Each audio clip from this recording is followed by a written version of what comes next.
پاکستان تحریک انصاف کے اگر وعدوں کو ہم دیکھتے ہیں تو آپ نے کہا کہ اگر آپ کی سرکار بنتی ہے تو اس کے 90 دن کے بھیتر 90 ڈیز کے اندر آپ آتنکواد کو ختم کر دیں گے پاکستان کے بھیتر، اس پہ آپ قابو پا لیں گے. تو کیسے کیا جائے گا یہ؟ کیسے آپ آتنکواد پہ قابو پائیں گے 3 مہینے کے اندر؟ اتنی مشکل ہندی استعمال. آپ کا مطلب کہ دہشت گردی؟ دہشت گردی کو آپ کہہ رہے ہیں کہ 90 ڈیز میں آپ ختم کر دیں. اس کا کیا ہم نے نام کیا تھا؟ آتنکواد. دیکھیں یہ ذرا آپ سب کے لیے سمجھنا ہے مسئلہ کیا ہے اس وقت. کیوں پاکستان جنگ ہار رہا ہے دہشت گردی کی؟ دہشت گرد جو ملیٹنٹس ہیں یہ کتنے ہیں؟ 20,000 ہیں، 25,000 ہیں، زیادہ سے زیادہ 30,000 ہوں گے. پاکستان کی 6-7 لاکھ کی فوج ہے. وہ کیوں نہیں اس کے اوپر قابو پا سکی؟ کیوں امریکہ کی دنیا کی تاریخ میں ایسی ملٹری مشین آئی نہیں جو آج امریکہ کے پاس ہے؟ وہ کیوں نہیں جیت سکتے افغانستان میں؟ ایک ورڈ، جہاد. دیکھیں جہاد کا مطلب یہ ہے کہ جب لوگ جہاد لڑتے ہیں، مسلمان جہاد لڑتا ہے تو وہ پھر اپنی جان کی قربانی دینے سے ڈرتا نہیں ہے، کیونکہ وہ سمجھتا ہے کہ وہ اللہ کے لیے لڑ رہا ہے اور وہ جنت میں جائے گا. اور وہ پھر جو اس کی وجہ سے جو سب سے خطرناک چیز ہے وہ ہے خودکش حملہ. خودکش حملے کا کوئی توڑ نہیں ہے. نہ امریکن ابھی تک اس کا توڑ نکال سکے ہیں، نہ پاکستان کی فوج نکال سکی. میں شروع سے اب مجھے 8.5 سال ہو گئے ہیں، ایک بروکن ریکارڈ کی طرح میں بار بار کہتا جا رہا ہوں کہ اس جنگ کا کوئی ملٹری سولوشن نہیں ہے. اس کی وجہ سے کہتے ہیں جی آپ طالبان کے حمایتی ہیں، کیونکہ لوگوں کو سمجھ نہیں ہے کہ یہ فنومنا کیا ہے. میں وہ پاکستانی ہوں جس نے 20 سال پہلے کتاب لکھی تھی اپنے قبائلی علاقے پہ جس کا نام تھا واریر ریس. وہ کتاب میں نے انگریزوں کی ساری تاریخ بتائی تھی، جو 80 سال انگریز انٹریکٹ کرتا رہا قبائلی علاقے سے.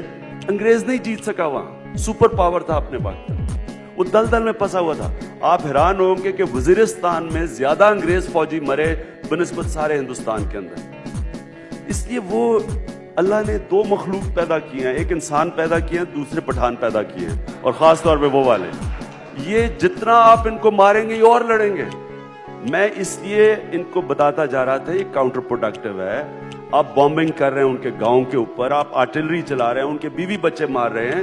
وہ چپ کر کے ہاتھ نہیں، وہ جا کے جدھر طالبان تھے ہی نہیں، اس کولیٹرل ڈیمیج کے 2 سال نے پاکستان طالبان پروڈیوس کیا. ہمارے پاس تو طالبان ہی نہیں تھے. تو ہم نے یہ احمقانہ جو فیصلہ کیا اپنی فوج بھجوانے کی وزیرستان، جو میں روکتا رہا، میری پارلیمنٹ میں تقریر بھی ہے اس کے اوپر، میں نے ساری تاریخ کوٹ کی. تو ہوا کیا ہے کہ جو ملیٹنٹس ہیں انہوں نے پاکستان کی فوج کے خلاف جہاد ڈکلیئر کر دی. انہوں نے کہا کہ یہ امریکہ کی مرسنری فوج ہے. کیونکہ وہ امریکہ کی مرسنری فوج ہے اور یہ کولیبریٹرز ہیں، ان کے خلاف بھی جہاد جائز ہے. جہاد کی وجہ سے ہمارے GHQ کے اوپر خودکش حملے ہوئے، ہمارے نیول بیس پہ خودکش حملے ہوئے، ہمارے ایئر بیس پہ خودکش حملے ہوئے. اور یہ خودکش حملہ ڈیوسٹیٹنگ ہوتا ہے. اس کا جب تک آپ جہاد کا نیریٹو ملیٹنٹ سے نہیں لیں گے یہ جنگ ختم ہی نہیں ہونی اور پاکستان ڈوب جائے گا اس جنگ میں. اس لیے اب میں حال آپ کو بتاتا ہوں. تو تحریک انصاف کیسے اس کے اوپر قابو پائے گی؟ ہم جب پہلے دن انشاءاللہ جب سویرنگ ان ہوگی تحریک انصاف کی پرائم منسٹر کی، تو پہلے دن اناؤنس کرے گا کہ ہم امریکہ کی جنگ سے ڈس انگیج کر رہے ہیں. نہ ہم امریکن ایڈ چاہتے ہیں، نہ ہم ڈرون اٹیکس چاہتے ہیں، کیونکہ ڈرونز بھی انہی لوگوں کو مارے ہیں جن سے پاکستانی فوج لڑ رہی ہے. تو اس لیے انہوں نے وہ نیریٹو یہ کہتا ہے کہ جی یہ امریکہ کی جنگ لڑ رہے ہیں اور امریکہ کی مرسنری فوج ہے. ہم جب ڈس انگیج کریں گے اور پھر ہم اناؤنس کریں گے جہاد ختم، کیونکہ ہم امریکہ کی جنگ نہیں لڑ رہے. جس وقت جہاد ختم ہوئی ہم جنگ جیتیں گے کیسے؟ میں کیوں کہہ رہا ہوں 90 ڈیز میں؟ کیونکہ میں جانتا ہوں سارے قبائلی علاقے کو. میں 1 لاکھ لوگوں کو وزیرستان لے کے گیا، جرنلسٹ کو لے کے گیا وزیرستان کے لوگوں سے ملانے کے لیے جو سب سے زیادہ لڑنے والے ہیں. ان کو صرف یہ بتانے کے لیے لے کے گیا تھا کہ جرنلسٹ جب ان سے پوچھیں گے کہ کیا اگر جہاد ختم ہوگی آپ اپنے علاقے کو واپس لے لیں گے؟ آپ کے پاس، ہمارے پاس 8-9 لاکھ قبائل کے لڑنے والے لوگ ہیں، ملیٹنٹس ہیں. سارے جو ملیٹنٹس ہیں وہ صرف 20-30 ہزار ہیں. تو سمپل میتھس ہے کہ جس وقت جہاد ختم ہوئی قبائلی علاقے کے لوگ مجاہدین کے خلاف نہیں لڑیں گے. لیکن جب جہاد آپ نے ختم کر دی, امریکہ کی جنگ نہیں ہے, وہ یہ ہفتے کے اندر یہ اپنی زمین کو واپس لے لیں گے. اور ہم جنگ تب جیتیں گے جب قبائلی علاقے کے لوگ ہمارے ساتھ آئیں گے. اگر ہم ان کو بمباری کر کے, ان کی عورتیں بچے مار کے ان کو ادھر دھکیلتے رہیں گے تو یہ جنگ کبھی ختم ہی نہیں ہوگی. تو اس لیے میں جب کہتا ہوں 90 ڈیز, میں یہ کہتا ہوں کہ ڈس انگیج کر کے, جہاد کا نیریٹو ختم کر کے ہم بڑی جلدی جنگ جیت جائیں گے. اور پھر جو ویریس سیکٹیرین آؤٹ فٹس ہیں, ملیٹنٹ گروپس ہیں, اس کے بعد پولیس کا نظام ٹھیک کر کے, پولیس کو مضبوط کر کے ہم پھر ڈی ویپنائزیشن کریں گے پاکستان میں, اور کسی قسم کی ملیشیا, آرم ملیشیاز کو اپنے ملک میں فنکشن نہیں کرنے دیں گے.